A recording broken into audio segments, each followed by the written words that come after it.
Now, the financial review splash, defiant Queensland may be left on its own. The federal government and a majority of states will forge ahead with the national plan for a phased reopening from COVID lockdown, with or without Queensland, which has stepped up its opposition on the eve of today's National Cabinet, which will discuss updated Doherty Institute modelling and the capacity of the hospital systems to deal with an explosion in cases. Federal Health Minister Greg Hunt and Chief Medical Officer Paul Kelly spent the day refuting concerns raised by Queensland Premier Annastacia Palaszczuk about the plan to which she has already agreed.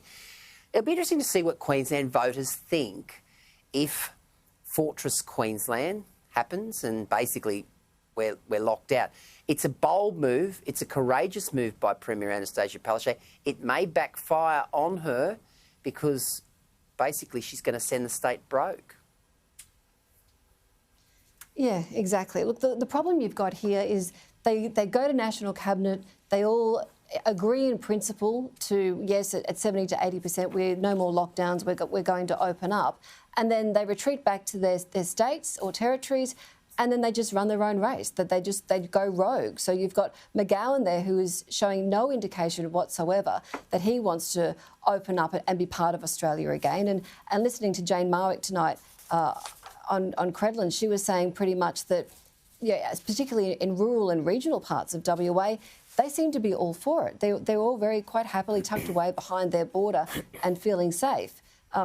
Here in Queensland, I think, like we said before, there is some anger building, and she is getting some tough questions now about decisions that she is making. But financially, that's where the pain will really start. Like, if you look at the Gold Coast, Gleeson, obviously you're on the coast, the forecast there is that the tourism sector is going to be down $300 million in August alone. So that's a whopping figure. Coolangatta is a ghost town. At some point, yeah, at some point, they have to be held accountable for what they've created. Coolangatta is a ghost town. More on that in my column on Monday in the Courier Mail. Let's go to the Northern Territory News. One of the great newspapers of the world. And guess what's on the front? A crocodile crocked in the head. Crocodile? Woman takes a risky dip near top-end boat ramp renowned for salties.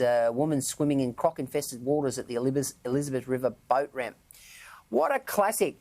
There it is. We couldn't leave tonight without the front page of the Northern Territory News, crocked in the head. Great front.